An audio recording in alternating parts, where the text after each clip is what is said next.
Hey there, guys. Welcome to the channel. So, I honestly can't really think of anything I like to see more than mainstream media, holier than thou, establishment mouthpieces get absolutely leveled, just get crushed, get shut down by basically anyone intelligent. I don't care what side they're on. Of course, Democrats rarely buck the system, and it's almost as rare for Republicans, honestly, if we're being honest.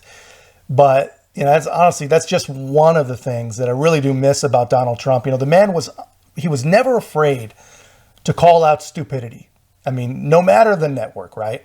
But we're missing that. We don't have that anymore. We live in a time where we have to turn to the unapologetic conservatives of Canada for a helping of just basic reasoning and critical thinking versus media. That kind of matchup. I'll explain everything I'm talking about in a moment. But guys, first, thanks so much to everyone that's been subscribing and leaving such great comments. I really do appreciate the support. I appreciate every single one of you guys. And if you haven't already, guys, join us. Help us to continue to grow. Like, comment, subscribe. Most importantly, share the channel. It really does mean a lot, and it really does help a lot. So hit that button right now, guys. So you guys may have seen a video I did a while back on Canadian Conservative Party leader Pierre P.O.V. And I was just talking about him actually in another video, so I figured I'd do some digging on him some more. And guys, the dude is sharp. The dude is absolutely sharp, and he keeps going viral, and really for good reason, right? This new breed of conservatism is finally waking up and finally playing by at least similar rules as the liberals, as their liberal adversaries. Whether it's Poland, whether it's Argentina, whether it's very few Americans here. Here and there, we got, Chip Roy every once in a while. We've got the Speaker Mike Johnson every once in a while. Matt Gaetz every once in a while. Every once in a while, these guys can buck up and stand up to the media. We also have our friends in Canada, right? They are beating the slanderous media at their own game, which is actually a little bit different in Canada.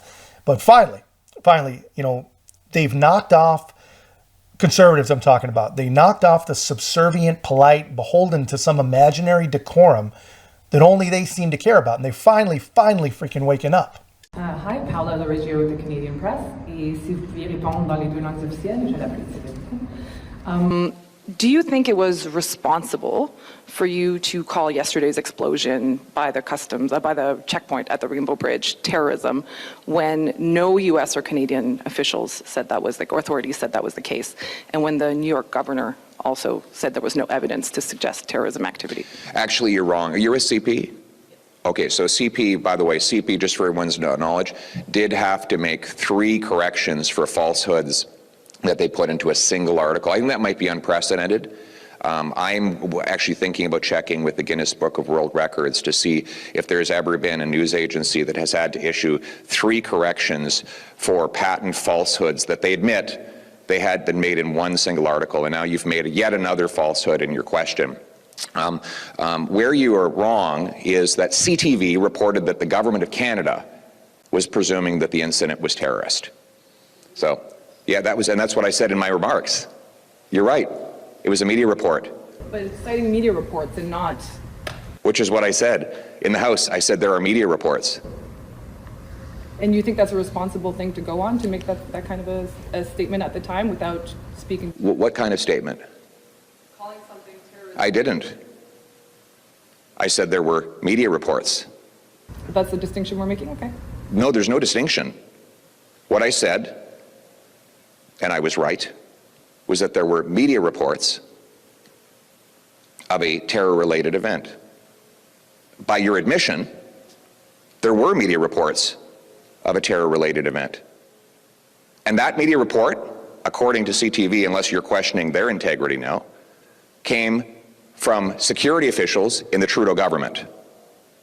So do you think the CTV was irresponsible in putting out that tweet? Do you think it was a responsible comment to make in the House of Commons? Sorry, I'm asking, I have already answered that. Do you think CTV was irresponsible to put that tweet out? That's none of my business. That's not for me to comment. Well, you just did comment. Okay. So, I just hope you're not going to print something that you have to apologize for again. Okay. Yeah, so you guys see that. That's exactly how it should be done. And honestly, guys, I think that all these common sense politicians throughout the entire Western world, man, they really, really do owe, I think, a great deal. I might be totally missing the boat here. Let me know in the comments if you think I'm wrong, but I feel like they owe a great deal of their freedom to operate to Donald Trump, right? He really was, in my mind at least, that I can think of, the first person to really do it correctly, to really pull it off. And I don't mean every once in a while, but really pull it off and make that a part of his shtick. You know, he proved that you don't have to bend over for a dishonest media. You don't have to just grin and take it just because you're afraid that these people, they literally have the power to destroy you with their spin.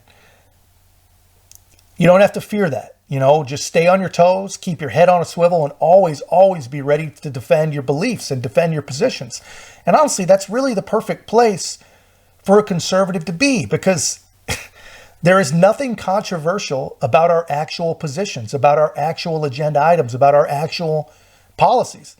The only thing made controversial about them is when they're slandered and propagandized and used all kinds of misdirection on mushy-brained people, victims, you know, like this young lady in that clip, trying to intimate that the conservative leader prematurely commented on a terrorist attack, which he did not.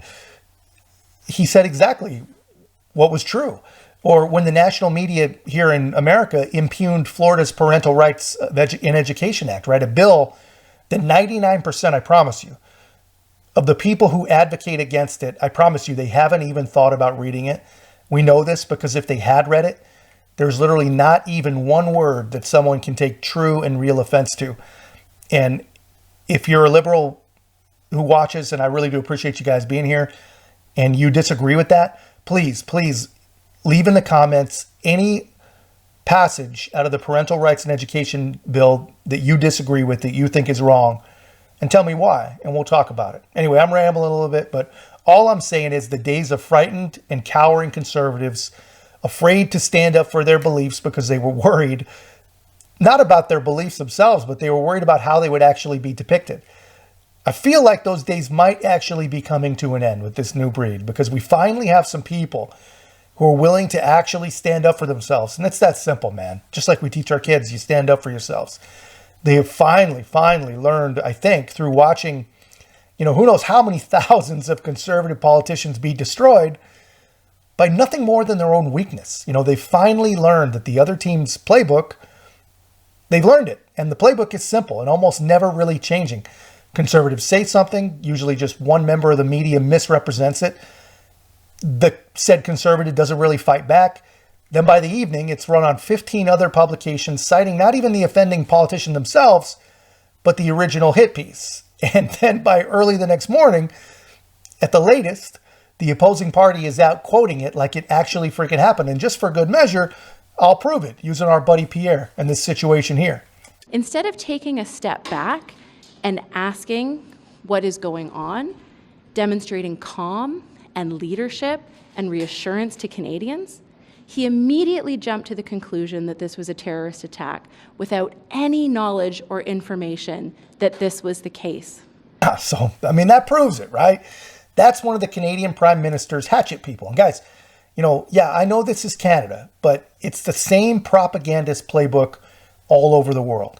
Lazy, misrepresented story begets more stories, begets official statements, all things played on a loop over and over and over, and they all work together to trick a trusting public into believing it. It's the same story every time.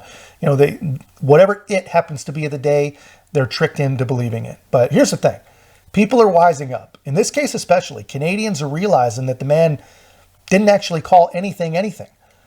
Didn't give an opinion on whether it was or wasn't terrorism. All he said was, it has been reported, which is actually more a strike on the media. And, you know, even I guess the media heard it from the Prime Minister themselves, or their people. You know, much like the famous, you know, we've seen it in this country, famous false narratives that always get tracked back to the media in the first place. Anyway, guys, I'm rambling. That's just my take. I thought you guys would appreciate checking out our buddy Pierre. The guy's a star. I really like him. He's fun to watch. Guys, let me know your thoughts in the comments. And if you haven't already, like, comment, subscribe. Most importantly, share the channel. We'll see you in the next one.